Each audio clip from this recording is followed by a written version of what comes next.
Welcome to the Word Exchange. We usually don't have an intro anymore, but this is a special episode. Billy, I want to thank you for last episode that you were on with us. It was awesome. Thank you for having me. We have you back because after that episode, you told me about this particular gentleman here. Mm-hmm. Is it Jeff? Is it Oreo? Jeff Iorio. Iorio? Yeah. Okay. You're an Oreo. Oreo cookie. Like Oreo. Oreo. Yeah. They're like, who's an Oreo? Iorio. Like the Oreo cookie. Jeff. How do you pronounce that in Italian? Iorio. Iorio. Okay. Iorio. Mi chiamo Iorio. So I had the pleasure of having coffee with him. We talked for like 2 hours. It was great. So Jeff, thank you for actually responding so quick and saying, yeah, let's do it. Yeah. Same week, that we met. So welcome to the Word Exchange. It is. This is David Gano, my co-host. Yes, sir. He's been with me since day one, episode 1. So Good. It's just been us doing it, and we're finally at this stage, and we got a lot of new guests coming, so I'm excited. Yeah, it's good. Guess good. And this round table concept is just fantastic. Thank you. Really good. Yeah, we've been progressing. We started. We didn't really know what we were doing, but That's good. But yeah, we've gotten a lot better. So this size table limits to this many people, like maybe 4 or 5. Have you ever thinking about your podcast will get more people, or just limiting to a certain size? So the thing with the size is we would have to add another camera. Mm-hmm. So that will be a whole nother piece of gear. What we were doing for a little while was we only had 2 cameras. We had this camera here and then this one here that he picked up, and we were doubling up, like one on each, 2 people on each camera. Right. Can you play games on your computer Oh yeah, I play Fortnite. I play Call of Duty. with people from all around the world? Yeah, actually, our switcher, Mirna, shout out. She's a Call of Duty Warzone Yeah, gamer. she was stuck She's a in gamer. here last night for hours. We were having steak last night. Where was I? It was after Spanish service. Okay. And I bought steak for Paul, because I wanted to feed him after, and he had fed me when I went to his house when his son was hooking up my computer. He's always feeding people. Yeah, so I was like, dang, I gotta feed this guy. And so He I didn't bought stick steak, around, though, yeah. and then we went 2 hours in the podcast, and he's like, hey, I gotta go. I have to get up early for work. So Tato came and ate his steak. Oh, man. But so she was up here while we were eating steak downstairs, gaming on Warzone. So yeah, that computer games. But Jeff, let's get into it. I want to first. I kind of want Billy to just tell us how he met you. How did you meet Jeff? Like what's that story? So I was at More Financial, which is owned by Mark Kinney Okay. on the north side of Tucson, and I noticed that he had glass damage on his Toyota, and that's how we met. I asked him who his insurance company was. He doesn't have coverage, and make a long story short, he just said that just common talk, Christians, and he told me about that he used to go to the door a long time ago, Oh wow. and So just through like a sales pitch, now you guys are like these dope friends. basically, yeah. Nice. And Jeff, so can you just give us a little breakdown of where you're from and how you ended up here in Tucson? Yeah, sure, I could do that. So I'm from New York, born in Manhattan, and lived in Long Island and Westchester County, White Plains area. And what happened was we moved to California when I was about 16. And then, so 16 through about 21, I was just having a good old time. And I was making a lot of money for some reason. I got lucky and had a job, making a lot of money. So every day I'd go water skiing and, hang out with my girlfriends. I was like a lot of friends because I had a boat. Yeah. If you have something, you got a lot of friends. Right. You know how that goes. You all know how that goes. Uh-huh. And so we go water skiing every day. And then from there, I decided that I'm having too much fun, but I'm not getting ahead. I'm not focusing on what I want to do was college. So I decided to go military. So I went into the Air Force because I wanted to finish up my degree because I was going to college, but I wasn't moving fast enough, so I figured I'd military. What cheap- branch of military? Air Force. Oh, so, nice. So I went and I explained to the recruiter that I want to finish up my degree and I want to do something in the Air Force and I want to be a pilot. And so he says, "Well, good. Well, let's take a test." So I took a test, and he called me back and he said something like, "You need to come see me." And I said, "Okay." So I went and seen him. He says, "This test you take, you don't get these kind of scores often." So Do you remember what your score no, was? I don't even remember. The heck I did. So he says, I hear the pilot is like the hardest, one of the top. well, yeah, there's a lot of, and then so he says, you could just about do anything in the Air Force, whatever you want. I could get you a job, just whatever you want. Wow. So, because I think what happened was at the time, he just needed to fill his quota, right? Because recruiters have to fill a quota. They have to fill Right. a monthly quota, otherwise they get their job threatened.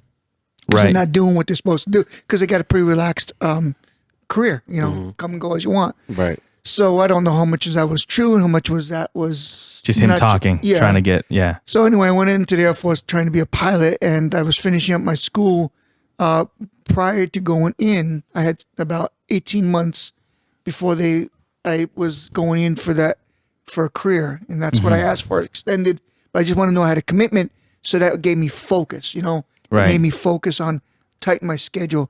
So I went in and I finished trying to get my degree in electrical engineering, and so I went in, but I also met a girl, and when I met a girl, I ended up getting married, and she didn't want me to become a pilot because she was all afraid, and my eyesight started going bad at the same time. Uh-oh. So it was a non-war time. So when I re-interviewed for being a pilot, they said, "Well, your eyes gone bad, so we don't want you anymore." Oh, So man. I said, and so it ended up being, I just said the heck with it. So I said I always wanted to fly. So I snuck off all the time and went to. You wasn't supposed to leave the base, but I would always leave the base. I was always in trouble. I'd always sneak off the base and go flying. So I'd go flying on my own. In their aircraft? No, Or- oh. no, but I was flying it. He's all taking their jets? I did take some planes. I was in a flying club. I was taking some twin engines and stuff flying, and but I never did military. Wow. The military ended right there, in terms of pilot. So I got bored in the military. So I got out in 4 years, and been on my own since. And the reason why I got out in the military is because I was being recruited by military contractors, military contractors. Yeah, yeah. Like at the time it was Rockwell International, which is something else now. But all these like Northrop and all that. So I was wooed and wooed and wooed. It's very common. Yeah, right. Yeah. And then so they even asked me to get out early, so I even got out before 4 years. Wow. And I got a special out because I got so many.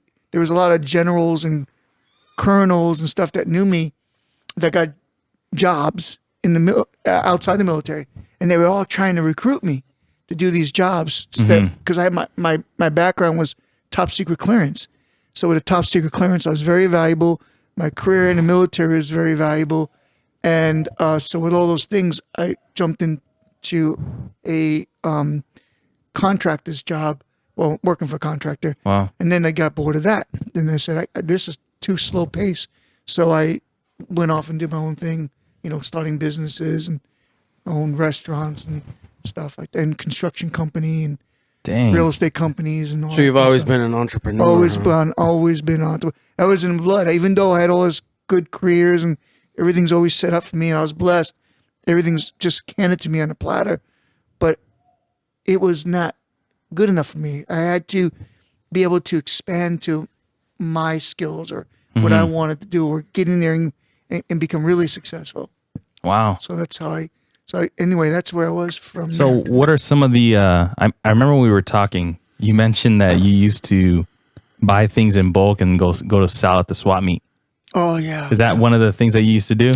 So when I was in California, when I moved from New York to California, before military, me and my friend, we would figure out ways to become entrepreneurs. So I opened up an import-export business. That was the very first thing I opened. So I incorporated and did import-export, and I was shipping coal overseas. I was only 18 years old. But how do you even like begin to figure that stuff out? You just go in and jump in, you start swimming. Well, he's from the East Coast too, and I know that people on the East Coast, especially in New York, they're very like everyone's always in a hurry. They're like, if you're not gonna benefit me in one way, get out of my way. Yeah. So I was just gonna ask you, like, how was that transition from growing up in such a fast pace place like New York, and then going to the West Coast where it's a lot more chill and mellow? It was interesting, but it didn't affect me because I sort of like, okay, let me use an example. My accent, you could hear it, right? But it's not as much as if I lived in New York, Manhattan. It takes me, I can't lose, I didn't lose tone deaf, I didn't lose my accent, lost some of it. So what happened to me is I didn't pay attention to the speed of the people. I just went at my speed, and I was oblivious to what everybody else was doing. Okay. It wasn't important to me because they were going too slow, Right. or they were in my way, or whatever. And I just plowed on. My favorite word was seeing him in the dust storm because I like that explanation. That's really good. Yeah. So so I never really paid attention to the speed of what everybody else was doing. I was concerned about how I needed to get to the next, plateau. So you're selling coal, import export. I was selling coal overseas, and I lost money and I gained money, and I thought this is really a rat race. This is more of a con than the real thing. Even though I was making money, I realized that this is more lies. In other words, there's another deceptive way for people to rip people off. Even if it was a quarter, a pound, whatever it is, you're ripping people off. And anything to do with ripping people off, I started to shy away from. I felt like my integrity or who I am as an individual, I got to take that with me to my death. And so I don't want no baggage in there. So anytime it seemed like something was going wrong or people ripping somebody off, I'd kind of, again, just leave them in the dust or something to that effect. So when I was, where was I going with this? Oh yeah, when I was in California, you were asking me about what things I did. I was selling stuff at swap meets. So it was the Pasadena Rose Bowl swap meet. And I thought I could sell stuff at the swap meet. So I went to this warehouse, and I was buying these little copper trinkets that was from China. So this company was, I think it was called GCM, was on that in California, was selling the stuff wholesale. I'd buy it with my license that says I have a wholesale license to sell, and then I'd take it to the swap meet and I'd sell it. Well, I'd walk around the swap meet and I'd notice that that person's selling what I'm selling, that person's selling what I'm, and then people start this is after about 6 months, and I'd say, people come to me, well, that guy over there is selling it for 50 cents less. And I thought to myself, well, that's a bunch of crap. And so I went to go see what that's the same I'm selling. That is. So I'm now realizing people are finding out where I'm buying my stuff. And now the place is getting saturated. Now it's competition on the table. The jig is up. The jig's up. So I said, I got to find something else. So what I did was I started looking for something. And then I found these tube things. They're like I don't know, like a soda bottle or something like that. And the guy says, these are really good. They're vibrators. People use them as vibrators. And they rub themselves. And I said, good, this is good. People always complain about being sore. So I bought a whole bunch of them. And I bought like 40 or 50. Then they're different sizes and different colors. And I'm lining them out up on the table. And I'm at the swap meet. I'm setting them out, and people walking by, but I'm not ready to sell. But I'm walking by, and and I got one in my hand. I'm kind of doing things with it. And then people walk by one way, and they'd be looking, really breaking their neck to look at me, and then they're walking by another way. And the same person keep walking by, and then sometimes the lady would run back, go, give me one real quick. How much are they? And she grabbed one, and and then keep the change and she'd keep walking, because Right. And, this is weird. I'm making tips. I don't know. So finally, somebody after about 2 weekends of this, that's how numb I am, right? Remember I was talking about that I don't realize there's a speed in people from the East Coast. It's like I'm numb. I'm focusing on something. I'm not focusing on anything else. You're just focusing on the numbers. I'm focusing on numbers. I'm focusing on the success of what I'm trying to do.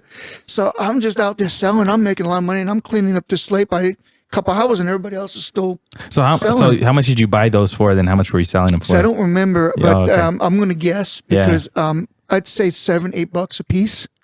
And I'd be selling them for 15. Oh, wow. 15, 20, depending on the size. Doubling your money. Over. Yeah, easy. So then somebody, after about 2 or 3 times, somebody went, do you know what you're selling here?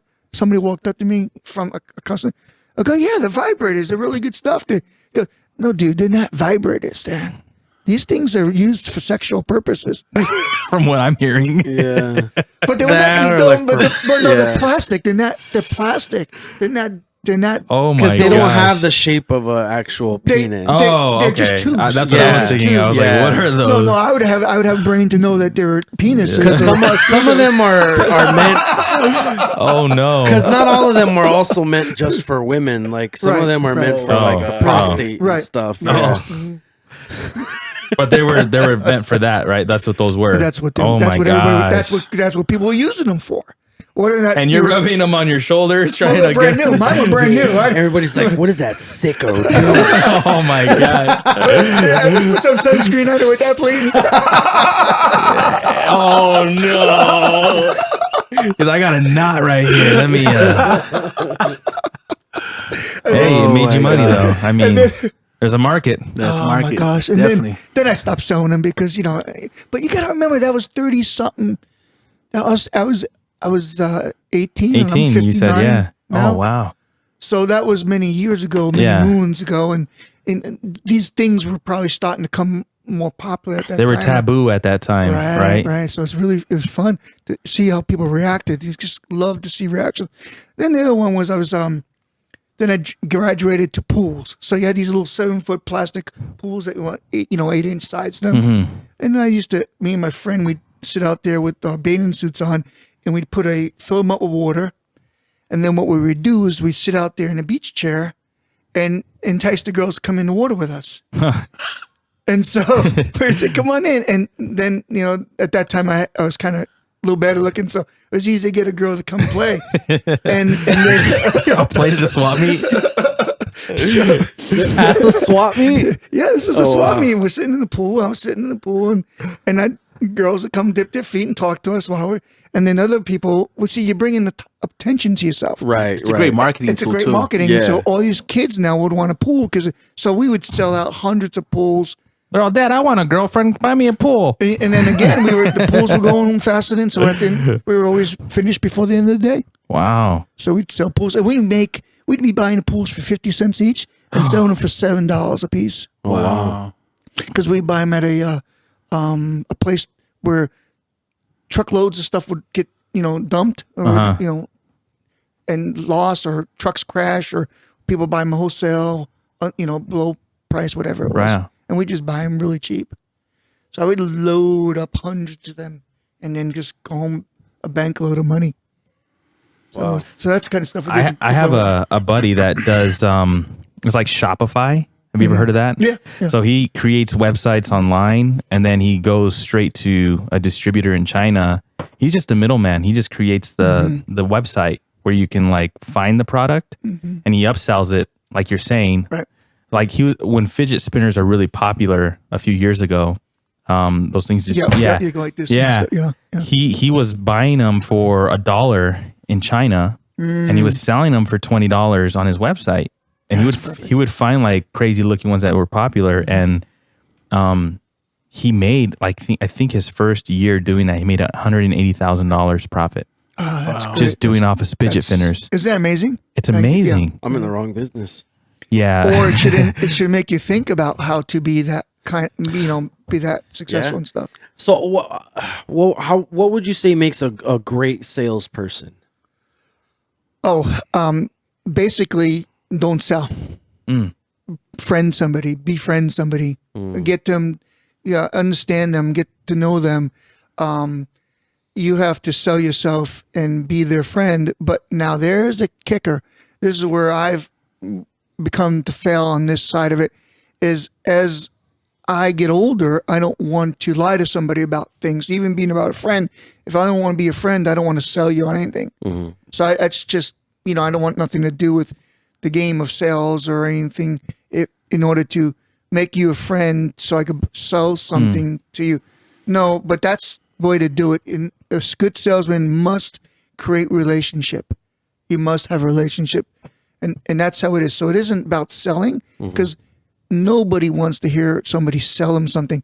They want to buy. A person needs to buy. Everybody wants to buy something, right? But they got to know that they want to buy, not that you're selling them. And you got to make them feel comfortable enough with you where they can trust you. That's right. Yeah, that's the friendship side. So that's how you sell, by making friends, building relationships. So you've been an entrepreneur for most of your life, your entire life. So let's go back for just a wee bit back to when I was 11 years old, 12 years old. My parents had a construction business. They were building homes, but they were struggling. And not for lack of trying, like my poppy, he's actually my stepfather.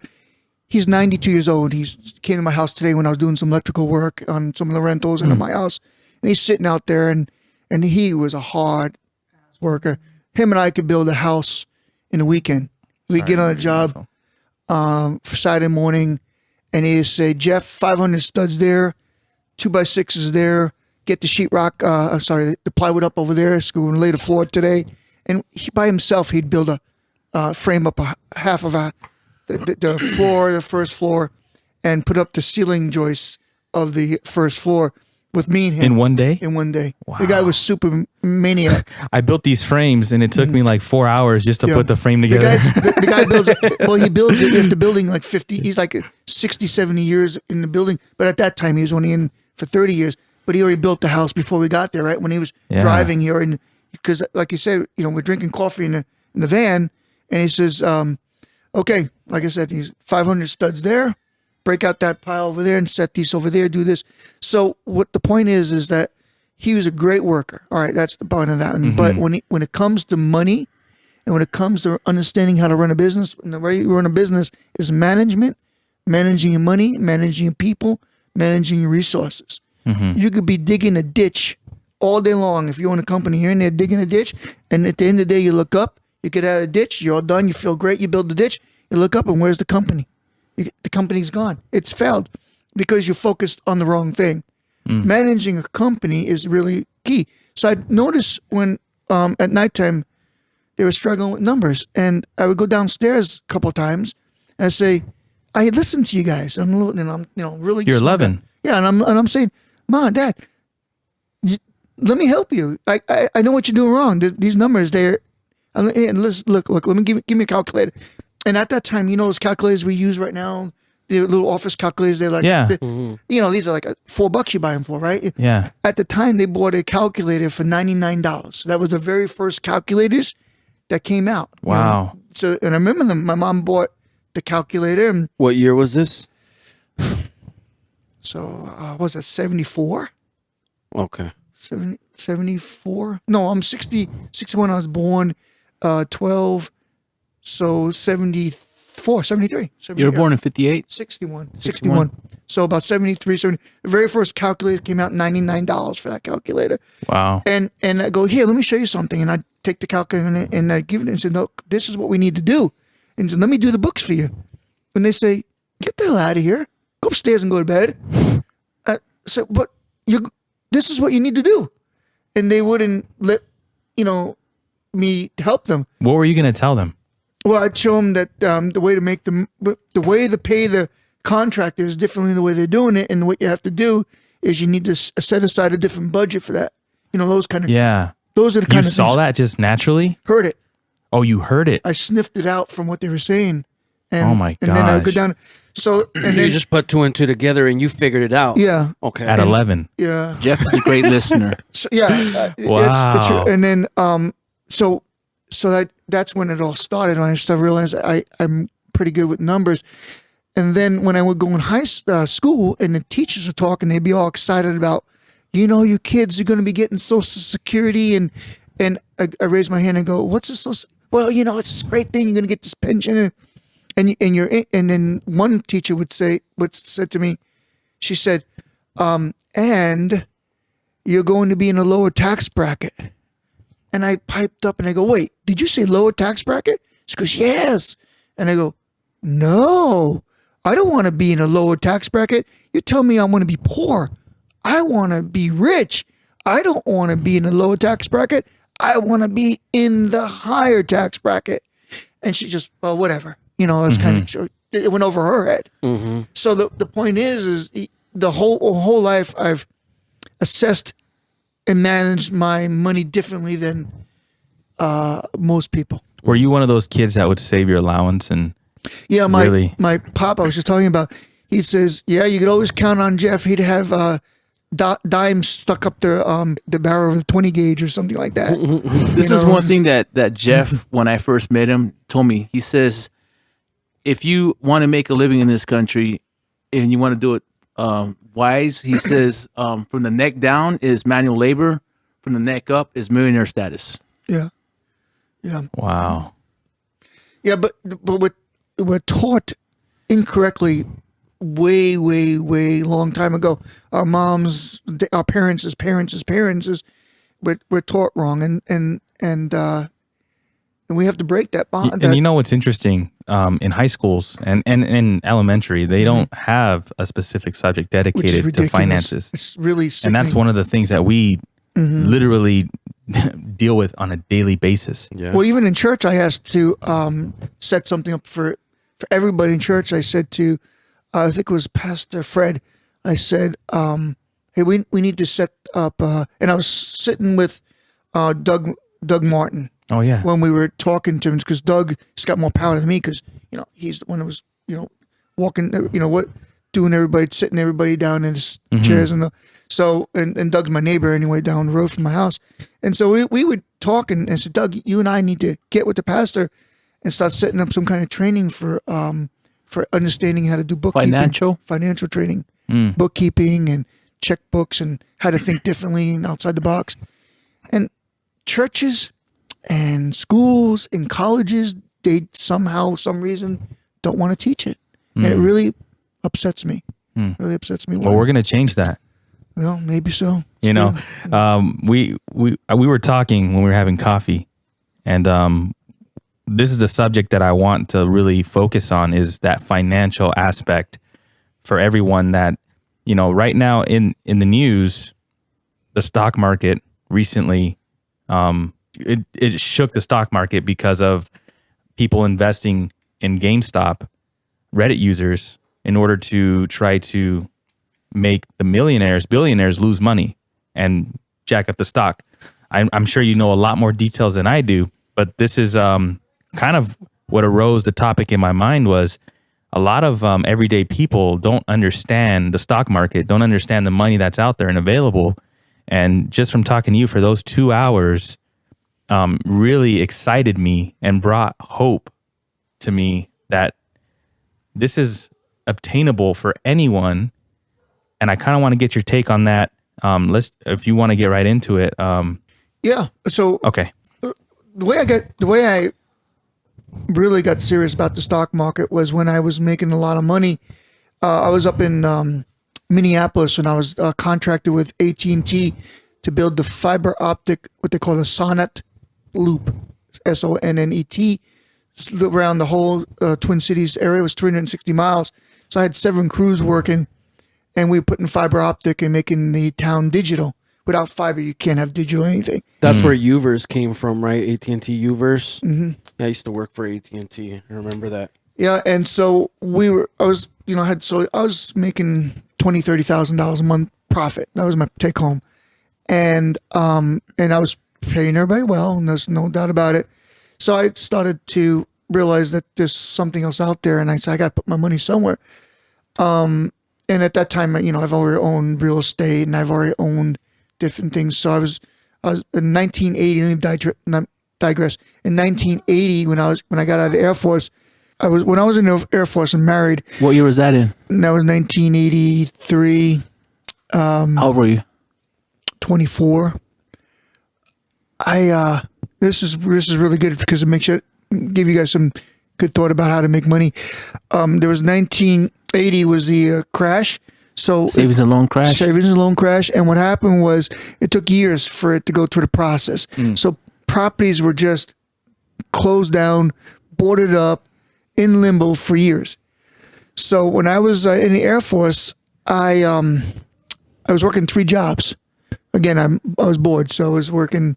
I was a waiter. I was working as a mechanic at the flying place because I would go flying a lot, and it's free credit fly, right? Work off your hours, go flying. And then what else? And then the Air Force. So it was 3 jobs. So I was making some money. I'd saved some money. Even in the Air Force, you don't make any money when you're in the Air Force. You just don't make a lot of money. So the government owns you though. Yeah, you're 24/7. But anyway, I had a really good job. So I heard about properties being sold. Banks were just saying we got to get rid of this stuff. So I went down to a realtor in a town called Beulah and Hazen, Beulah, North Dakota, and Hazen, North Dakota. And there's a restaurant right in Main Street, and restaurants are Main Street, right? That's where everybody hangs out, and the restaurant's been closed for years. So I went to the town council. It was the, what do you call that? Chamber of Commerce. Oh, okay. Chamber of Commerce. And I said, I'm going to buy that restaurant over there, and I'm the guy that's going to really make it work, and I got a lot of energy. I'm young. Let's do this. And long story short, the owner of the grocery store, which was connected to this, same side of the street, he really had his eye in the restaurant too.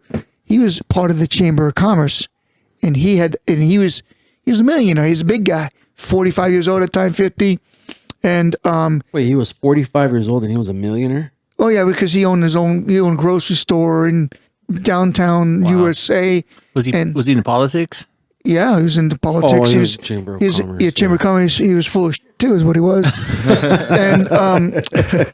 and so he's shaking my hand, and this is a lesson. I'm trying to give you guys a lesson of you can't trust people. Most people, you got to understand who's your friends. And this guy he befriended me.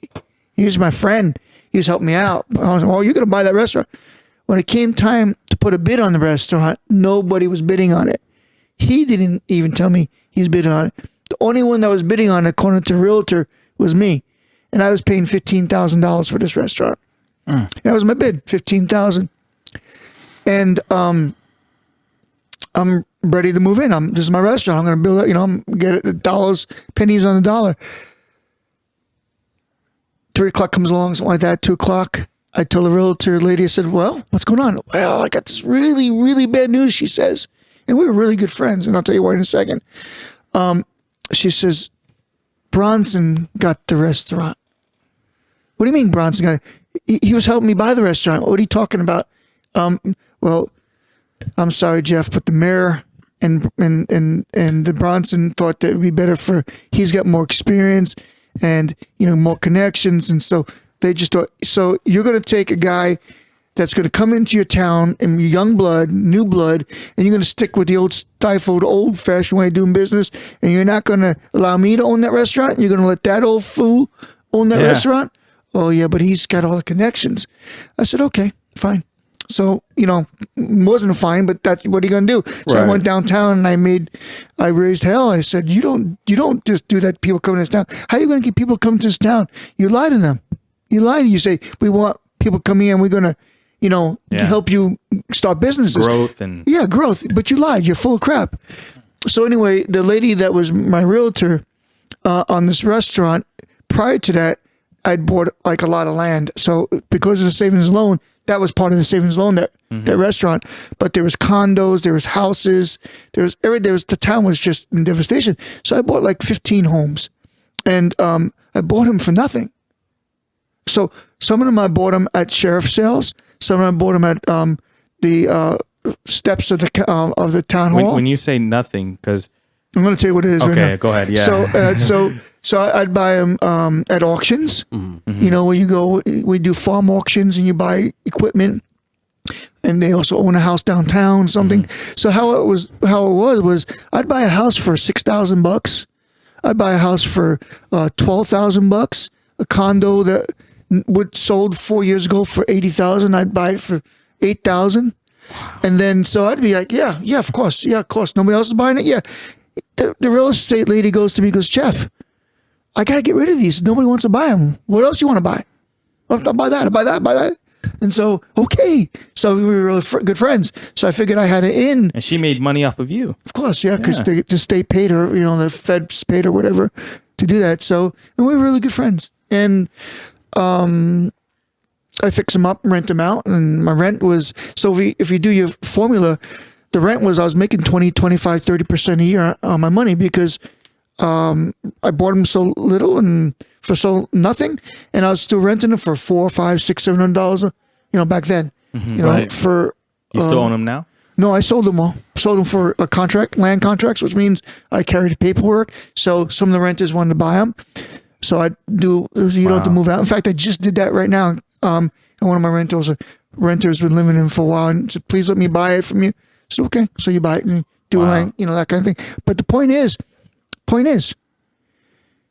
being at the right place at the right time. Okay, so I lost the restaurant because of the lies. Not everybody's your friend who says they're your friend. Mm-hmm. You get it? You know what I'm saying? Yeah. And especially, and so, anyway, that's the point is you can go take $100 and become a millionaire easily.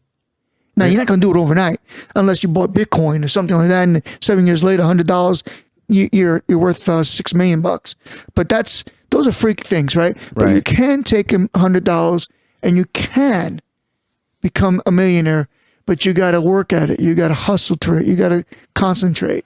So those properties are examples. $6,000 for a house. You can sell $40,000 a couple years later.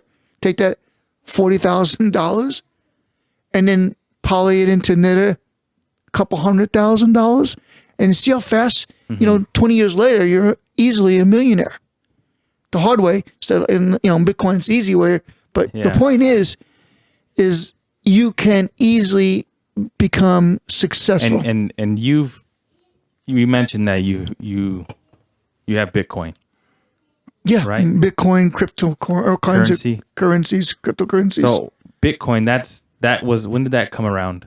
That was like 10 years ago? About 10 years ago, and when it was worth nothing, like about 1 cent. Wow. 1 cent. What's it worth now, Jeff? I think it's up to 40,000, 40-something thousand came across, but now you just play it. Now you play it on as you're reading the stocks. You have to read and understand how to read charts. So Bitcoin's following the same chart patterns as the regular stock market. Did someone teach you how to read stocks? Yeah, I went to class. Friends helped me. I read books. I studied, and I school hard knocks. Wow. So I want to ask you, what is your take on everything that just happened the past 2 weeks? You're talking about with AMC and and it's GameStop and all that. They're making a big. The government says we got to do something about it, and the legislation says this can't happen. But that's a bunch of crap. It's again, they're trying to hurt the little guy to save the big guy, because the shorts is part of the cleansing of. It's like a bankruptcy. It's a cleansing. It goes in and gets all the noise away from it. It cleans up from all the waste, and like a bankruptcy does that, unfortunately. But it gives everybody a chance to start fresh. And these shorts is a way of starting fresh.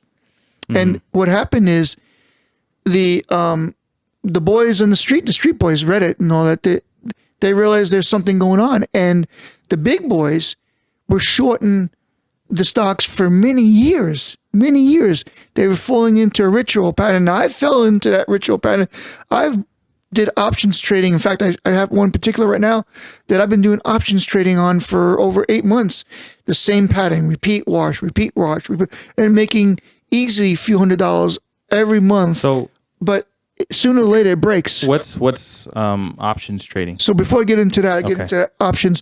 So the point that I'm making on the stock market is with GameStop, there's nothing wrong with what happened.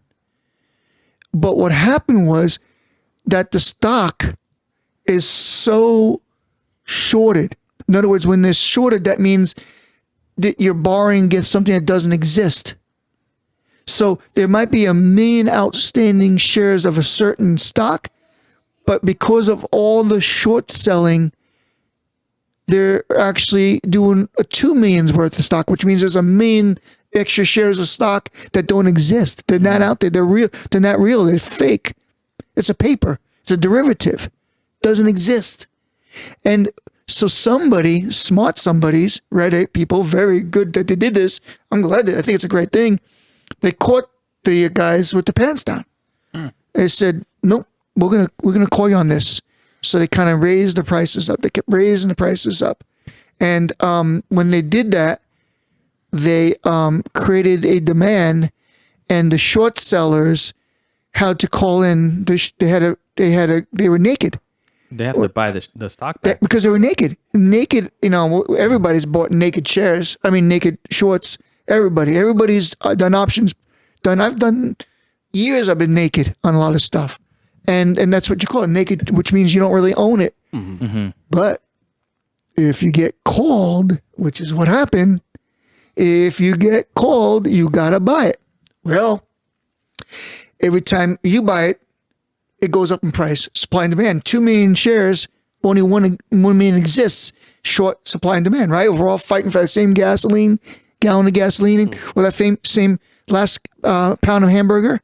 Or that toilet paper. Yeah. Toilet paper, right? Well, swipes. It's the same thing. You're talking the same thing with the stock market. So now the stocks kept going up and up and up because the supply was getting less and less, and they realized there is no more stock. But we got to cover our shorts. We're naked. From what I understand, just for the people listening, so what do you call them? The hedge fund? Is that what they're called? Yeah, hedge funds and pension plans. So hedge funds and pension plans, they got stock and they sold it because it was really low or they sold it to, they were borrowing stock, right? No, they were shorting. They were the ones that were, see, hedge funds and pension plans, they do a lot of short selling and longs. They do a lot of longs. Long is buying the stock, and they hedge their bets with the shorts. Because they make money because it's pennies on the dollar. You don't put a lot of money up for it, so you make good money with very little money. So you get caught with your pants down. Wow. And what happened is they got taken behind the woodshed and they got their asses whooped. These hedge funds, and so they had to go borrow money to cover. And what happened was that as the price kept going up, they had to go pay more and more for it. So a $9 stock went up to $400 because there was no stocks available, supply and demand. So when people were selling, like for me, I had GameStop. I bought when it was $9 and I sold it when it was at, I woke up when it was 140. I go, what? Oh crap, something went wrong here. I know what happened here. So when I seen it 140 by the time I decided to sell it. So when I decided to sell it, I was at 74. Well, I bought it at 8 or 9 and 74. Well, you can see there's that's a 800% profit. So on that particular stock, but I didn't wait for it to go to 400 because I wasn't educated enough to know that the shorts were that so naked. 500,000 shares naked or whatever it was, that created the price to go up. And then my son calls me up and goes, "Dad, I'm going to get into this Robinhood thing and I'm going to get on this GameStop thing." I said, "If you do, I'm going to reach to this phone and beat the shit out of you." Because the stocks ain't worth more than $5 and you're going to go buy them at 400. No way you're not. Let me explain to you what just happened. Oh, Dad, thank you. You saved my ass. Thank you, Dad. Because people get on the frenzy. He was like, fear of losing out. Right.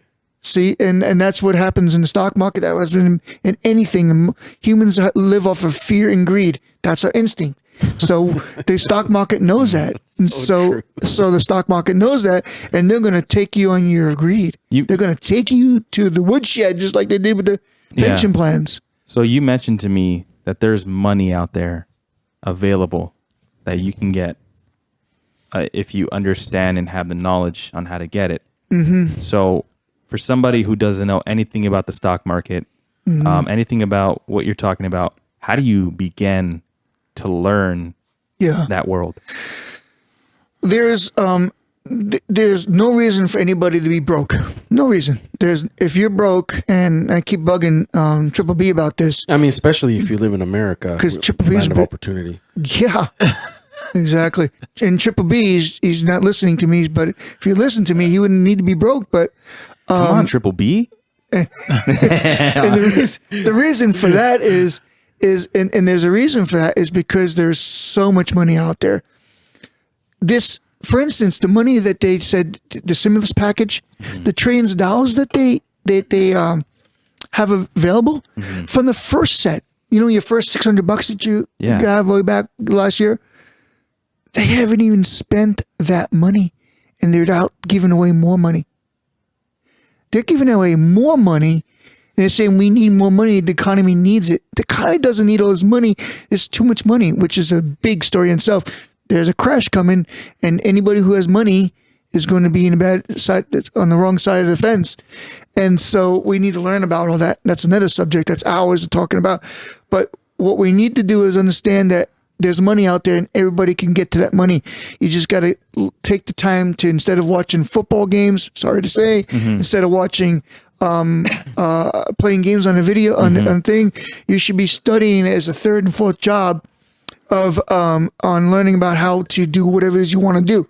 If it's going to be an artist, doing podcasting, whatever it is, that's your second career, you can start building on it. So if you take $100 and you could put it in the stock market, and you could take and buy one stock, just one stock, one share, and then you just play with that and just build on it, and then you double it, and you take that 100 and make 200. And the way you do that is, I suggest, is that instead of going to class to do that, is there's these newsletters out there. These newsletters, Robert Kiyosaki, Jim Rickards. There's a whole bunch of them out there that you just read and learn what they're saying. And they say, we suggest in this year, the economy is going to go up in 5G stocks or marijuana stocks or satellite companies or space exploration companies or military companies or virus, right? The flu companies, pharmaceutical companies. So you start to focus in, or what I'd say is you drive down the street. Or your buddy says, man, I bought these great games. This new company came out. It's really good. And right now there's 500 people, but there's going to be 1 million people buying. Okay, well, that's the company you want to buy. Assuring. Walmart is busy. What company would you recommend, though, Jeff? For what? To invest in stocks. Well, I would allow somebody to pick a subject that's close to what they like. So we would pick on what's going good this year. What's happened this year. And this year, so I'm not really evading what you're saying. I'm trying to lead you down to understand. You look at what's going to be this year. Then you go, okay, we got a president, Democrat, Republican. What are they going to do? Well, what's the guy been talking about? He says he's going to go green, baby. Electrical cars, baby. Green it is. Solar, wind power, getting rid of coal, right? So you already know where to put your money. Energy companies, solar, electric companies, battery companies, mining companies, gold, silver. And for stock like that, how long do you know a gauge of when, okay, I should make some money by this time? Or Absolutely. Is it something that's, okay, so you'll be able to know soon enough? You know that by a couple ways. By the dividends, if they pay dividends or not. Or you know that by what you think. You'll learn about the P/E, which is the price to earnings ratio. And you'll learn about that. That's part of your lessons that you would learn when you get involved in it. And you start, if they're higher in their in their industry? Are they too high than the normal average industry for the P&Es?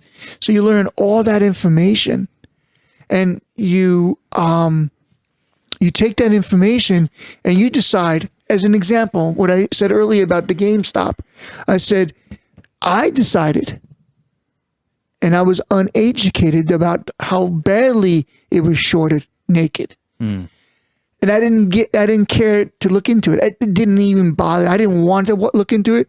And I was happy my 800% return. If you would have, best case scenario, you pull out right when it's at its peak, how much would you have made off of what you invested? Well, $8,000, $9,000. Oh, wow. And $9,000 for every $100. So remember, we just gave that $100 again. There's that $100, boys. I was talking about. $100 could do you wonders if you're just smart enough to put it in the right spot, or don't be smart enough, but to be lucky enough, to be blessed enough. That means you have to have $100 there, $100 over there, $100. If you just have one of the things that upsets me tremendously when I talk to people, and I fire back, I said, you can't just invest all your money into one thing. You have to multi-invest. Don't put 1,000 there. Put 100 times 10 into 100 different things, because 8 of those things are going to fail, and you're going to lose that $100. But the other guy, GameStop, is going to kick your butt. You're going to make money off that. Don't put all your eggs in one basket. Don't put all your eggs in one basket. That makes so much sense. And so when I tell people to invest in something, I don't say put all your money in it, but put something in it, because it's going to be a learning experience. And that's important. So when can you make money in the market? Like, because there's times where it's up and it's down and where it's flat. So is it possible to continue making money during all 3 of those times? Yeah, the best time to make money is when the market is going crazy, up, down, crazy, volatile. The more volatile a market is, the more crazy the government is, and the more you can make money. That is the greatest time in the world. When it's going up, yeah, you could go and make money, maybe 10%, 20% a year because it's going up. But I'm not happy with 10 to 20%. If I'm not making 30 to 40, 50% a year or more in the stock market, it's boring me to death. So you have to make good money. And the best way to make money is when the market is just going up and down, and then you're into the options play, and you're doing options trading, and you put some money into stock. You mentioned that. What is options trading? This is similar to what we just talked about. What happened to GameStop? It's a form of derivative that you don't have to own the stock, but you're buying or selling a put or call. And it gets really complicated, so we're not going to get into it. But I'll definitely do a whole episode on. But right now, it's you take and you think, as an example, I think GameStop is a bad stock, and it is. It's a piece of crap stock. There's nothing to it. These brick and mortar businesses, it's gone. GameStop's going down. Well, because you can just download games. Bingo. Now. There you got it. So there it is. So GameStop is what kind of stock? It's a garbage. It's nothing. It's junk. And so I feel that it's going to go down in value. So what I do, I buy a put. A put is an example of I'm buying, and I think the stock's going to go down. So the most I'm going to lose is what it cost me for that buy. What it cost me to buy that. So when I buy something, I'm buying 100 shares at a time. I'm not going to get into the details, but get what I'm saying is that I'm buying a fraction of a cost to buy that. So if it was at $10 to buy a share, I'm probably only paying $1. There's called intrinsic value, and you use gamma and beta and theta. So in this particular case, using theta, time management. So you're buying time to say that the stock in a certain amount of time, month or two, is going to go down 50 cents, $1, $2, go bankrupt. So you could buy and bet against the company. Yeah, you're betting that they're going to go bankrupt. Right. And for a fraction of what it costs you to buy that stock. And you don't even have to own the stock. You're betting that person that does own the stock is losing the money, and they're going to sell. So so you could buy or sell. The other thing you could do as an example is you could sell that same put or the call. The call is where what happened with the naked shorts. That's what happened with GameStop. They were betting that they would go bankrupt. That they were going to go bankrupt, right? Yeah.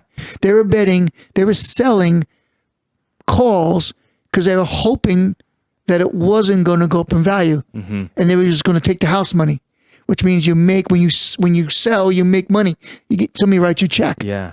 You put money in your account. It's like I'm betting that GameStop is not going to go up in value, and that it's going to stay between a certain range, but it's not going to go up in value. And I'm going to buy 1,000 shares. That's 10 contracts, and then 30 seconds later you get a ding, and you have money in your checkbook, and so you got money.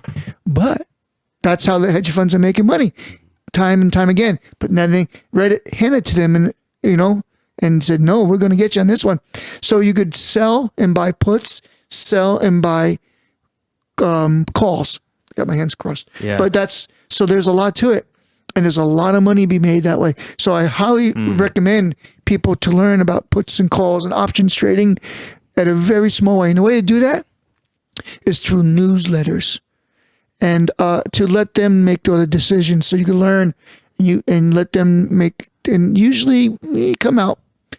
Most of the newsletters come out okay. You might make 20% on it over the year, but that's how I would learn to do it. And I brought one particular paper because we talked about it. Yeah.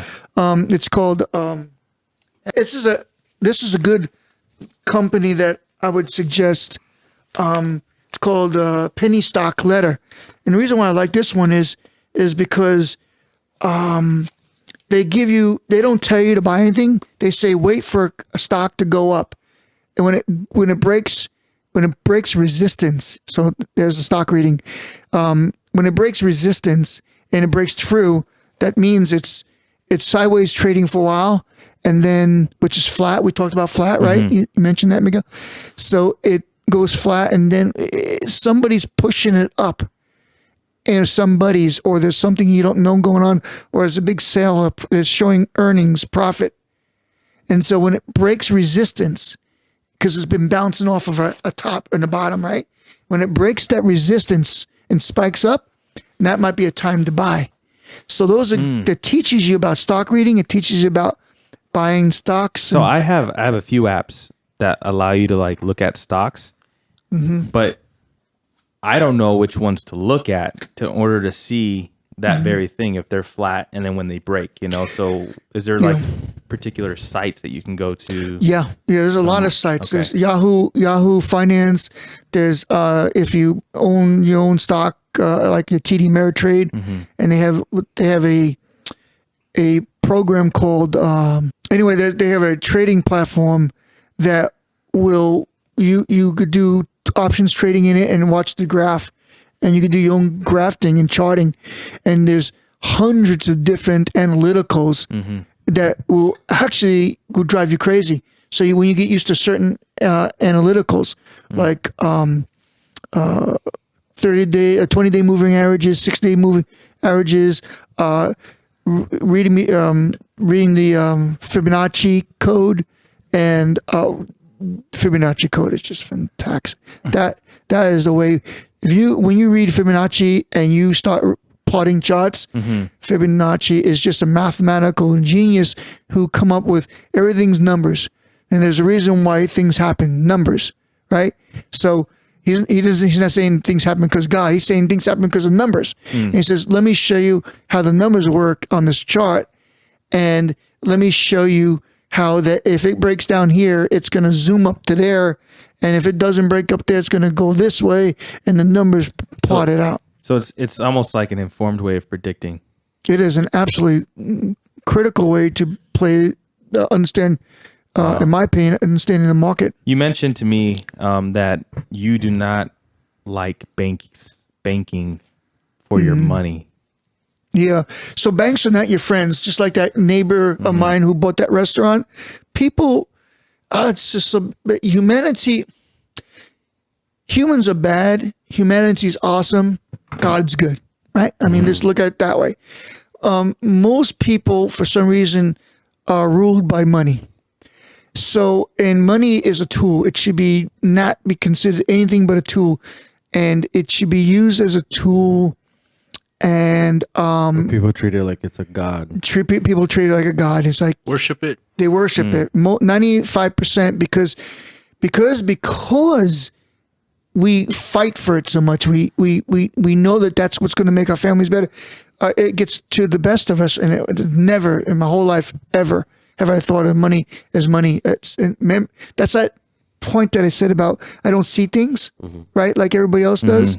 So I don't know that I have an accent, or they're going too slow, right. or something like that, or what you're selling. Yeah, or what I'm selling. So in the same token, I don't think money is the same as it means nothing to me. It's a tool. It's like a fork. It's like a phone. It's like this speaker, this coffee mug. It's a tool. So banks treat money as God, and they take your money, and they promise you 0.00001% interest rate on your savings, but they need your savings because they say, see, we have guaranteed averaged over the year $17 billion in savings accounts, and it doesn't fluctuate much. So what they do is they take your money and they lend it out to somebody that wants to buy a car, an RV, a house, but they're going to get 3, 4, 5, 6%. Now, businesses, they still charge 7, 8% for lines of credits. 11%, still getting that. So would you say that is it better to have a bank account with a credit union as opposed to like a big bank like Citi or Bank of America? So let's get into that. Let's just hold that thought, and I'll tell you why that's a good thought, and I'll tell you why your answer it will be yes, and I'll explain in a second. But banks take your money, and they're allowed to do what they call fractional lending. They take your dollar bill and they lend it out 7 to 10 times. So $1 is going $10. But what happens is one of those dollars could go to another bank, and they take that $1, and they go 10 times. It becomes so fractioned. They're getting rich off your money. They're making 300 to 400% off of your dollar bill. That's how they make money. And so you don't, and then that's your friend, because they're the first to charge you fees. They're first to charge you. Exactly. And they're making money off your money. And you're going, look, I got $10,000. I got money in my savings account, and I'm happy. You're a fool. Because somebody's making 300% off your money. And if you only knew how to use your money to make money. Right? We talked about $100 making you $1 million. It's not going to make you $1 million. Bucks sitting there losing money, not even keeping up to inflation. You're losing your. And somebody's making 300 change to get rich off. Yeah. So the God, please, somebody help us. so you talk out of the two, a credit union is a better place. They're a little bit more friendlier, but still, any bank is not your friend, because when I was working with one of the credit unions here in town, they were trying to increase their loans to car loans, and we really want to get more car loans out there, so we need more savings accounts. See? So credit union said the same thing. In order for them to make more loans, they need more money to prove to the Federal Reserve that they have enough money, so they need savings accounts and checking accounts, so they have a bigger pool that averages them, that allows them to get more loans, so they could do more fractional lending. So everybody's on the same game. So you just can't trust anyone. So what should we do, since banks are exploiting our money? What is the other option for us? Open your own bank?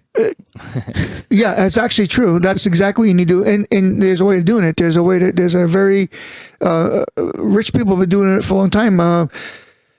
Kentucky Fried Chicken did it. The owner, that guy, whatever that guy's name. Owner Sanders? Yeah. Yeah. And then Colonel Sanders. Yeah. and then Disney World used it to make payroll when he first opened up his account. He used his private bank. So there's a way to doing it, and I've been doing it since I'm 24. And people think I'm crazy, but that's how I've been making my money.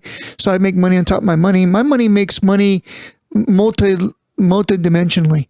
And my money, my $100 is not making money in one spot at 20%. I have my own fractional lending business, and I make my money do backflips. It's got to be making me 40, 50% more a year. It's got to be. If not, then I'm firing those boys, and I'm firing my employees. My employees are my dollar bills.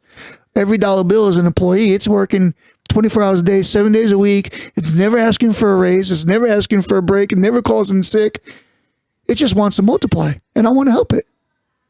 And that's how you do it. So we got, and I'll teach you about the banking in a second, but the point is you have to keep your money somewhere. So you have to have minimum money. Okay. If you look at my checkbooks, there's nothing in my checkbooks, but mysteriously, every month the bills are paid. If I have $50,000, $60,000 a month in bills, there was no money in that checkbook a second ago, but all of a sudden there's money in there. Pay the bills. Now there's no money in there. Gone. Poof. Banks hate you. They don't make no money off of me. Gone is the idea of them making money off of me. Wow. So my money makes money for me, not for them. I'm not sharing my money with anybody. Money is a tool. Now remember what I said earlier, I'm not evil. I'm not ruled by my money, but I understand that money makes money, and I'm going to allow it to make money. I'm not going to understand how money works or should work. How it should work. And you're going to work it. And I'm going to work it. And you got that from UCLA, a school of business? No, I got that from Jeff's school of business. Remember, Jeff's hotline. But that's because I've always thought of things differently all my life. Yeah. So I've never thought normal. School of hard knocks. But you got a degree, though, from UCLA, right? No, I actually went to UCLA, but no, I did not get my degree from UCLA. Okay. So are you into foreign exchange as well? I can't tell you, so I can't lie to you. Mm-hmm. So I could tell you yes, but I can't tell you a lot about it yet. Okay. But I'm doing. I have a program that will. I'll probably give it to you guys. I can't do anything with it in the public, but I have a program. It's called. Her name's Alice. So again, I can't tell you too much about it. Okay. But Alice is a 100% robotic, 24-hour day robotic trader. It trades 1,000 times a second, over 1,000 times a second. And you made this? No, me and 200 other people. Oh, okay. You have a team. Team built the software, and it's a very powerful tool. That's awesome. Deep. So you'll get more involved with that, and in the future, and then you could help people with that once we'll have to talk off the podcast. Yeah, don't tell anybody about it. This nobody's gonna know about this today. No, they're not. Okay, I'm glad. The 1% is watching. We took a quick break. I want to ask you about penny stocks. I know we talked a little bit about it. I hear that you have an opportunity to make some quick cash doing penny stocks. Yeah. If you know when to attack, essentially. Right. Go ahead. So, penny stocks, people get confused to what a penny stock is. The hype is the ones that hype up. There's marketing companies. Actually, literally, companies get paid. A company, Triple B's painting service, just went on, is trying to go on stock market. And so he hires a company to talk up his stock. Mm-hmm. And then he sends out to people, he buys a mailing list, email list. And this company sends out hype. This is the greatest thing in the world. This guy's going somewhere. Look what he just got, this big government contract. Blah, blah, blah. This is going to be a $7 million company. Last year they did $1 million. Now it's going to go to $7 million. This is the company. Get on. Stock's only 30 cents. Buy 10,000 shares. You're going to be a millionaire in this one. That's what people think penny stock is. Well, that's the con side of the game. Okay. That's the ones that just 99.99% of those stocks ain't worth a damn. You're gonna lose your money. Okay, so you want to lose $1,000? Go ahead, do it. It's not worth it. You're gonna lose it. But the penny stocks are actually considered, and I think I might have this wrong. penny stocks are $5 and under. Some say it's $10 and under, but penny stocks, I'm going to go for the sake of argument, $5 and under is considered penny stocks. So you could get onto newsletters that will give you some educational process where they do all the homework. That's what they do for a living. They and their crews study patterns, and their computer algorithms nowadays makes it so easy. Their computers find things such as a lot of buying going on, a lot of activity, a great profit call, earnings, what they call earnings call. They find they got a big contract, or their checkbooks have increased in size, and so their algorithms show them that and flags them, and then they do a little homework, and then they write newsletters saying, this company is doing real well. It's poised to go up. It's below its P&E of its peers, which is price to earnings, and the other guys are at maybe 60 to 1, and this guy's 30 to 1, so it could go up 30 times what it's now, and still be a valuable company that we think this could be a good one, but we got to wait for it to break through.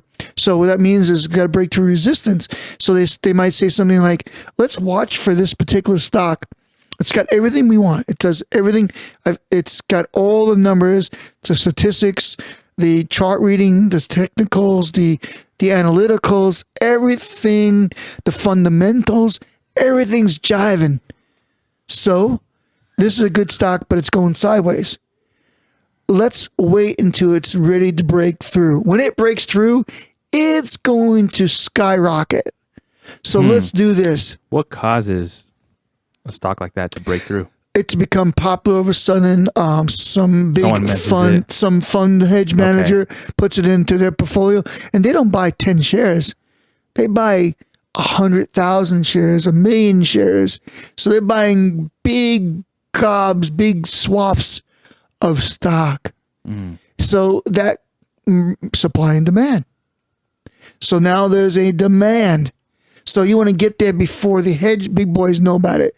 So you get in before they get in, because the problem with hedge funds, not as much as hedge funds as pension plans and all these HOAs, when I say HOAs, all these money market accounts and all these 401ks, the rules of engagement is pathetic.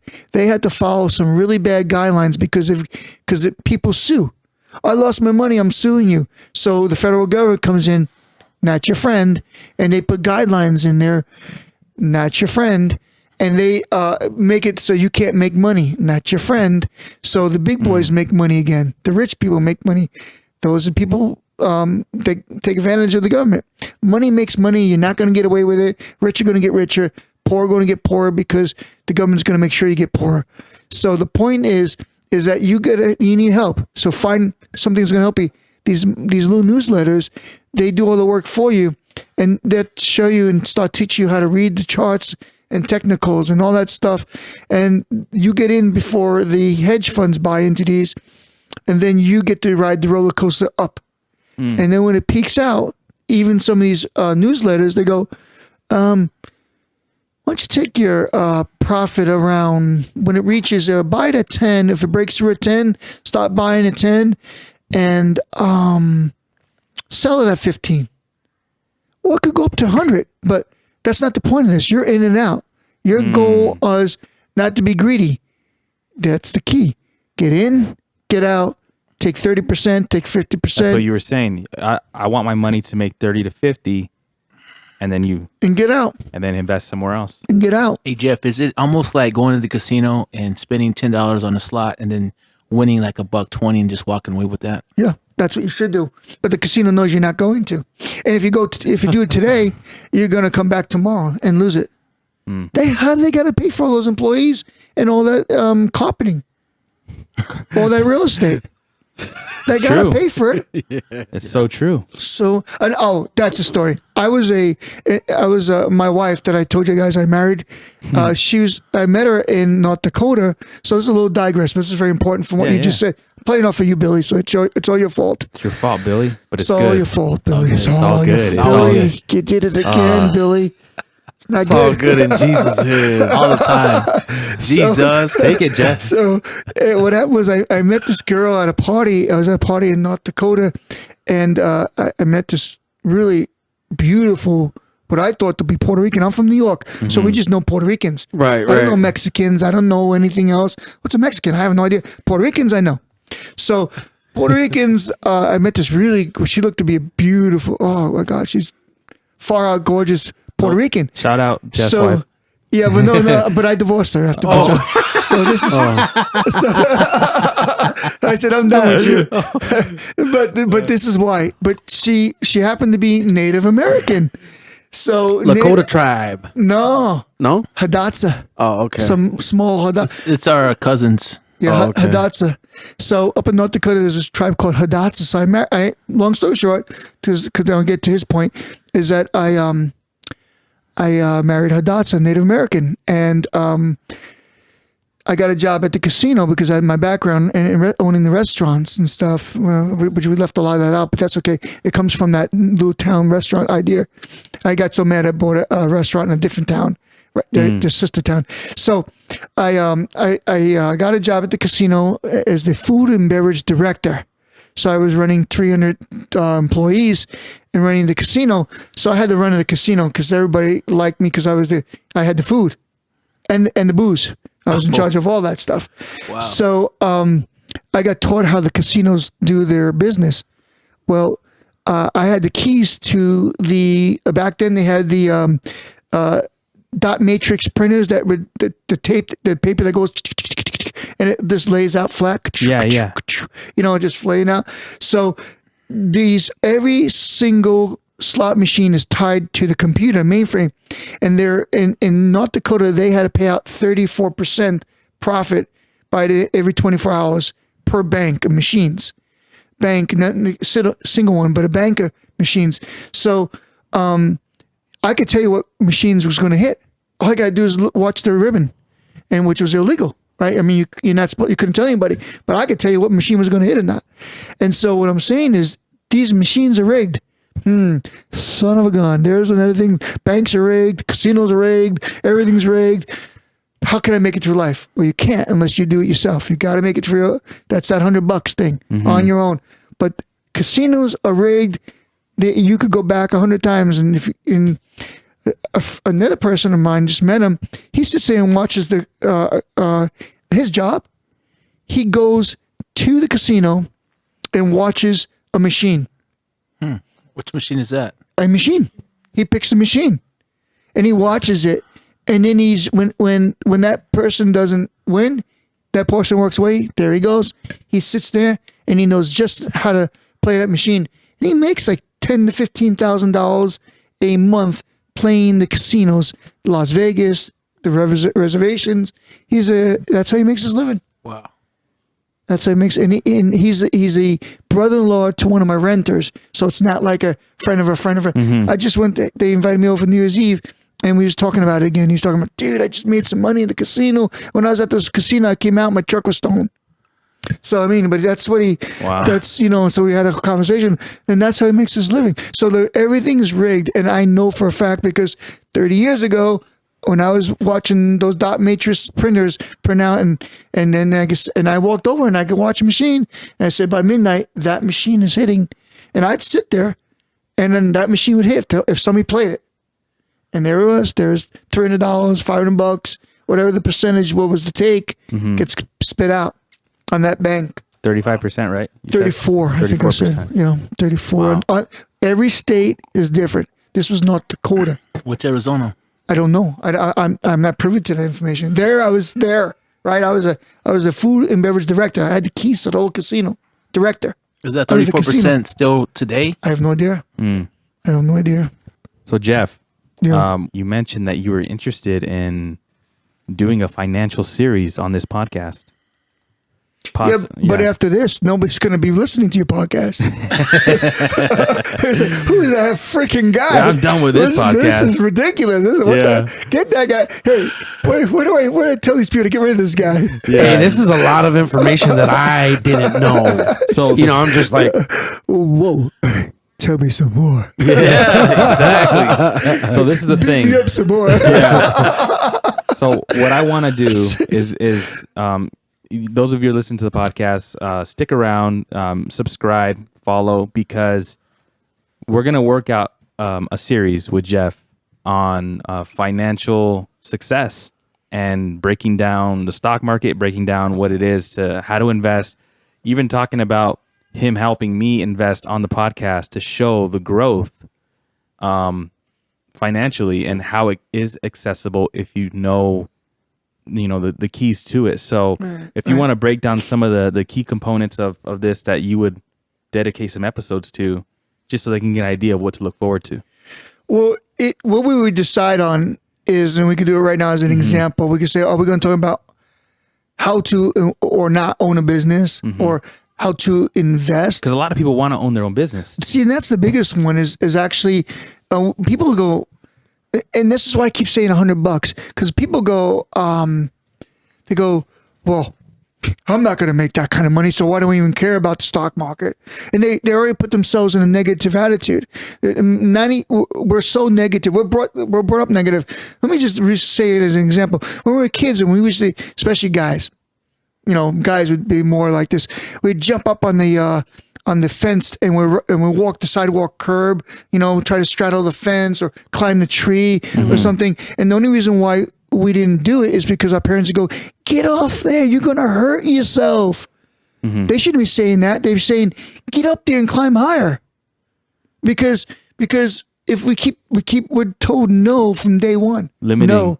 Yeah, you can't do that. No, it's not allowed. No, you're going to hurt yourself. And so all our lives were taught negative instead of saying, no, you can do it, but let me help you and show you how to do it safely. Or let me give you a suggestion. If you don't want to listen, fine, break your leg, fine, it's okay.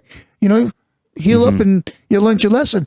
But so the point they're making here is what we got to do is got to break the mentality, the way we're brought up. So that's a part of episode 1 as example. Right. Is breaking the mentality. Breaking the mentality of the negativity of life. And then what we do is we understand how to incorporate that into a business plan. And then we understand how to incorporate that into our finances. And then we also understand how to incorporate that into our family, into our religion, into everything. And we start to realize that everything is about positive thinking. And you listen to Billy as an example. So we say, praise Jesus, amen to that. And what does that do? That brings the power inside you. That clears you of all the negativity of all the negative stuff in life. And it brings all, and I'm capable of doing it because I got my friend to back me up, my father to back me up. And that gives you so much power. And that's what you want to break into people is the power. Like for me, I believe in God and Jesus, and I love Bible study. But that maybe people don't go that route, which is sad. But to me, that gives me a lot of power. Yeah, and that's strength. That's the thing with this podcast is we're all believers, but that's not the good. We don't discriminate if you're watching this. We're not going to say don't watch this if you're not a believer. No. We want you to watch. We want you to understand why we have these morals, why we have these standards, and why we believe in the Bible. But also, we want success as well, right? We want financial success. So it doesn't mean because we're believers, money's evil. No, we need to learn how to control money and not let it control us. You know what I mean? So this is going to be a series that... This is perfect. This is it. Exactly what we just did is absolutely wonderful. Breaks the ice and brings in... focuses it first. So now we know who Jeff is. A taste. Not exactly like 100%, but we know this is the introduction to who Jeff is. And what we want to do is bring us a financial series. I'm going to start working on that now. And hopefully in the weeks to come, we will have something to bring this podcast where you can tune in every week and realize, how am I going to invest? What should I invest in this week? Or what is, breaking down calls and puts and all those phrases that he was talking about, where it's foreign to you right now. In this series, we're going to break down everything so you can have an understanding on how to manage your money and how to make more money. Right. So just want to remind you, this isn't about worrying about, I can't do this. This is a saying that you can do this, and you can take that $10 or that $100 and you can definitely become very, very, very successful with $100. Very successful. that's good. Very, very, everybody can do it. Very successful. I'm excited, man. Yeah, me too. Guys, thank you again for another great episode. Yes. Jeff. Molto grazie, Jeff, for Yeah. being here. Thank you, Jeff. We hope you enjoyed this episode. We hope you subscribe, like, donate if you're interested and you want to. This is listener supported. So if you want to donate, there's a link in the description on YouTube. Also on the listening stuff, there's links there too. So we appreciate you guys taking the time. Share this with somebody who's interested in the stock market, interested in financial, growth, Starting your own business. starting your own business. Go ahead and share this link with them. Let's get the word out there. We will catch you guys next week. Arrivederci.